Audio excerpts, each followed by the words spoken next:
Première chose, on place un point A, donc à gauche de la feuille, qui est prise en format paysage. Ensuite, on place le point B, qui est l'image du point A par la translation du vecteur Pn, ce qui signifie que le vecteur AB est égal au vecteur Pn. Donc je trace un vecteur égal au vecteur Pn, qui a comme origine le point A, et on obtient donc le point B.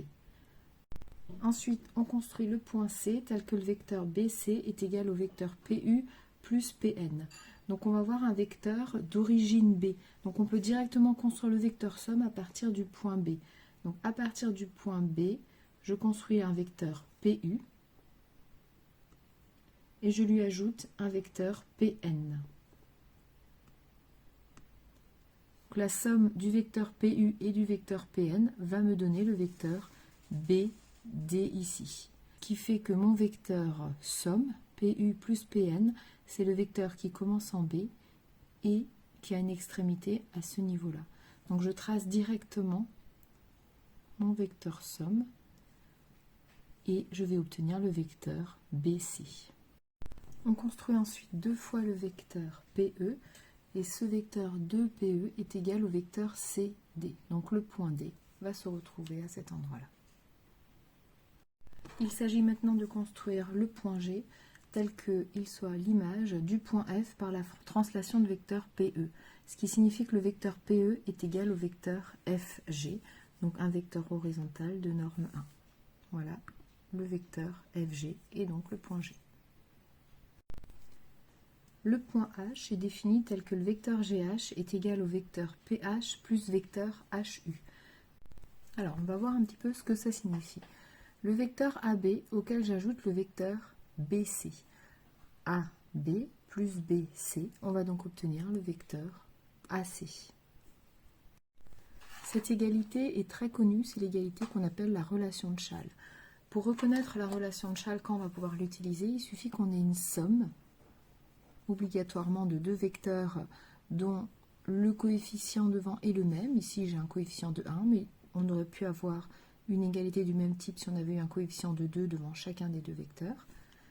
Et donc, on a une autre condition, c'est que un des vecteurs a un des points comme extrémité, et ce même point est l'origine de l'autre vecteur. Donc le point B ici, c'est l'origine d'un vecteur, et là, il est l'extrémité d'un autre vecteur. Quand on a ce genre de somme, alors on peut simplifier l'écriture du vecteur AB plus BC en disant que c'est égal au vecteur AC. Donc le point A qui était l'origine reste l'origine du vecteur somme. Le point C qui était l'extrémité est l'extrémité du vecteur somme. Et on a bien une somme de deux vecteurs où le point B apparaît en origine ici et en extrémité ici. Donc je vais avoir la même chose si par exemple vecteur IK plus vecteur LI. Je vais également pouvoir appliquer la relation de Schall parce que j'ai également une somme. J'ai un même point qui est dans les deux vecteurs, qui est le point I. Il est bien une fois en origine, une fois en extrémité. Il faut juste faire attention quand j'écris la somme, c'est que mon origine somme va commencer, donc va être le point L, puisqu'il était origine d'un des vecteurs, et l'extrémité du vecteur somme va être le point K, puisqu'il était extrémité du deuxième vecteur. Donc ce n'est pas l'ordre dans lequel on additionne les vecteurs qui est important pour trouver le nom du vecteur somme, mais ça va être la position, si vous voulez, des deux points L et K par rapport à leur position dans les deux vecteurs initiaux. Donc ici, on a le vecteur PH plus le vecteur HU qui va donc être une somme de deux vecteurs. Le point H est extrémité dans un vecteur, origine dans l'autre. Donc cette somme est égale au vecteur PU. Donc on a le vecteur GH qui est égal au vecteur PU, ce qui fait donc que notre point H va se situer à cet endroit-là. On trace un vecteur égal au vecteur PU.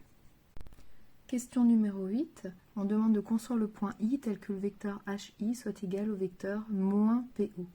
Alors le vecteur moins PO, c'est égal au vecteur OP. Donc on a le vecteur HI est égal au vecteur OP. Le vecteur OP est un vecteur horizontal d'une unité qui se dirige vers la droite. Donc HI est égal au vecteur OP, d'où le point I. Question 9, on a le vecteur IJ qui est égal au vecteur PV plus 1/2 de PS. Donc à partir du point I, on va tracer le vecteur PV.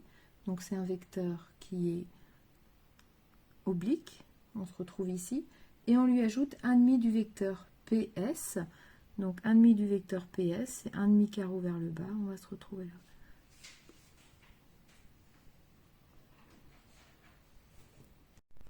Ensuite, le vecteur JK est égal à 5 fois le vecteur PE. Donc à partir du point J, une fois, 2 fois, 3 fois, 4 fois, 5 fois, on se retrouve ici. Position du point K. Question 11, placez le point L tel que le vecteur KL égale 1/2 de PN plus PE. Donc toujours à partir du point K, on a le vecteur PE, on va une fois à l'horizontale vers la droite, plus 1/2 du vecteur PN. 1/2 du vecteur PN, donc on va se retrouver à cet endroit-là. Question 12, la construction du point M.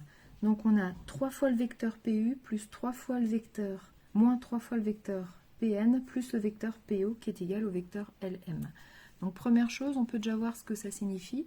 On va donc ajouter 3 fois le vecteur PU, donc c'est ce vecteur ici, U, plus 3 fois le vecteur NP, puisque moins 3PN, c'est la même chose que le vecteur plus NP. Donc plus 3 fois NP et plus le vecteur PO. Donc 3 fois PU plus 3 fois NP plus le vecteur PO. On a donc 3 vecteurs ici, une somme de 3 vecteurs qui se suivent. Donc on est parti d'ici pour arriver à ce point-là, ce qui fait que le vecteur somme va être le vecteur qui a comme origine ce point et comme extrémité celui-ci. Donc un vecteur horizontal de norme 2, de carreaux, et qui est dirigé vers la droite. Le vecteur LM est donc égal au vecteur qu'on vient de trouver précédemment, c'est-à-dire un vecteur horizontal de norme 2 carreaux et dirigé vers la droite. Donc on a le point M qui est ici. Dernier point à placer, le point Q. On a le vecteur MQ qui est égal au vecteur PT plus le vecteur moins le vecteur PO. Or, moins le vecteur PO, ça correspond au vecteur plus OP. Donc, on obtient cette égalité, cette somme de vecteurs. Le vecteur PT, il va de 1 carreau en diagonale vers le bas, vers la gauche. Donc, ici. Le vecteur plus OP, il va vers la droite. Donc, on est parti de M et on a fait ce chemin. On se retrouve ici. Donc, ce vecteur somme, c'est donc un vecteur d'origine M et qui a une extrémité, ce point. D'où le point Q qui est situé ici. Alors, si on reprend cette figure depuis le début, je réduis un petit peu ce que j'ai tracé, on obtient donc cette ligne polygonale. Dernière chose, je vais tracer l'image par la symétrie axiale d'axe AQ de la ligne brisée que j'ai obtenue, qui va donc de A à Q, avec l'outil ici, symétrie axiale. Et j'obtiens donc mon image symétrique, ce qui me fait au final une guitare.